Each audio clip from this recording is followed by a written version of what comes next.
in the first hour, one of the things we talked about was the Roseanne Barr thing, and that is what it is. It'll probably go by the wayside, I imagine.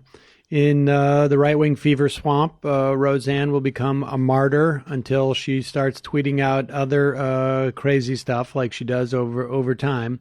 But we touched on just before we ended that conversation about a real circumstance where free speech is, I don't want to say under assault, but is certainly threatened. I've heard some people, Rush Limbaugh included, make some type of comparison between Roseanne getting fired by ABC for a racist tweet and for Colin Kaepernick never being hired and basically being blacklisted in the NFL for protesting against racism. The interesting thing about this dynamic, to the extent that free speech is implicated in any of these circumstances, for the concept of free speech in our society, it must involve suppression of speech by the government, right? Like there's no free speech violation that ABC has not given me a sitcom.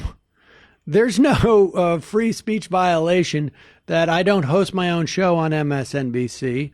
There's no free speech situation involved in the fact that, I don't know, Digby's, Hullabaloo is not being picked up by the New York Times. Your free speech is not being suppressed there.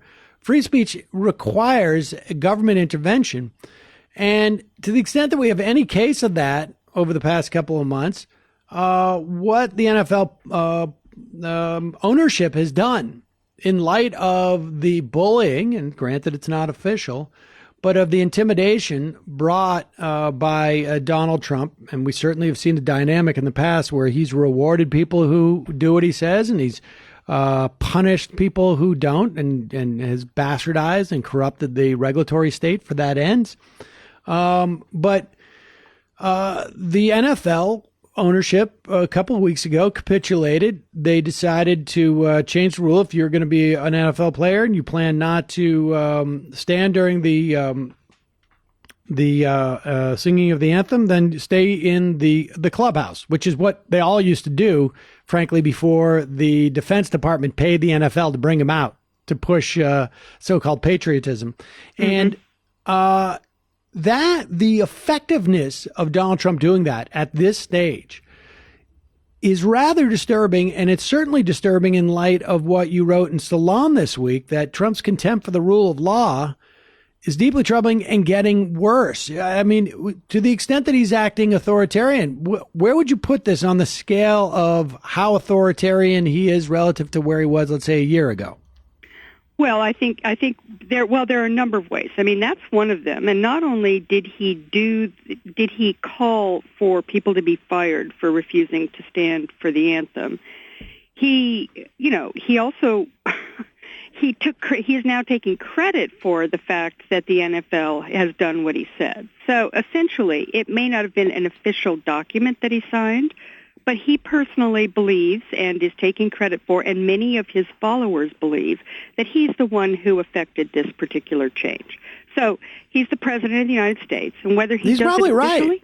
Right? Yeah, I mean, if he was just right. Donald Trump, the businessman, no one would be listening to anything. It's the fact that he's the president and has control over regulatory apparatus. Absolutely. And, people are afraid. Look, he's done this, and you alluded to it earlier when you said, he's used, or at least threatened to use the regulatory apparatus to punish companies that don't do his bidding. I mean, the most obvious example recently, it was revealed that he went to the Postmaster General and tried to get him to, raise rates or cause some kind of disruption in the contract that the post office has with Amazon, because he's angry at Jeff Bezos, the owner of Amazon, because of what his paper, a separate company, says about him. And, this is, and he, of course, couches it in some nonsensical thing that he doesn't even understand about Amazon. And of course, the argument is ridiculous because, the post office would be going broke if it weren't for their package delivery service. But nonetheless, this is something presidents just have never, they don't do that, or at least nobody since Nixon has interfered on that kind of a level to, either favor companies that he likes or disfavor companies that he likes. He's interfering, using the power of the presidency to sort of enact his agenda on this by, through intimidation. And, and of course, then the other case where he is completely, demeaning the rule of law is in his own case with the investigation with the Justice Department. Digby, so I just want to put a pin in that for a second. We'll get to that. But I just want to reiterate him using his position of authority so nakedly for the benefit or the detriment of corporations is very problematic, even in those instances where it may come out that I like the outcome, right? Like sit on the Time Warner merger. I don't want that to happen. But there's plenty on the flip side of that. Look, people can go and Google. I think it was in October of 2016. This maybe it was December of 2016. The story of Jared Kushner sitting down with the owners of Sinclair Media, and negotiating better coverage.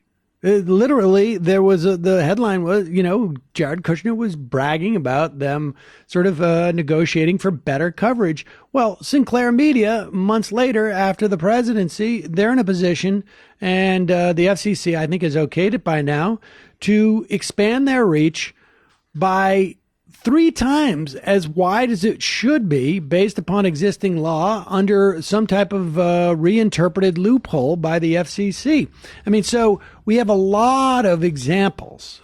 People talk about the Chinese phone company where Donald Trump turned around and basically lessened restrictions, or asked the Commerce Department to lessen restrictions on this company based upon the fact that the Chinese government had given Ivanka copyright rights for her products.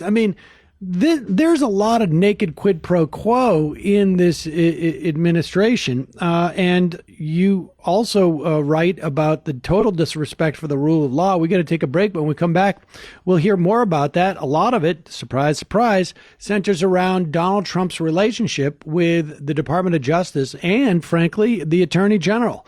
We got to take a quick break. I'm Sam Seder. This is Ring of Fire Radio.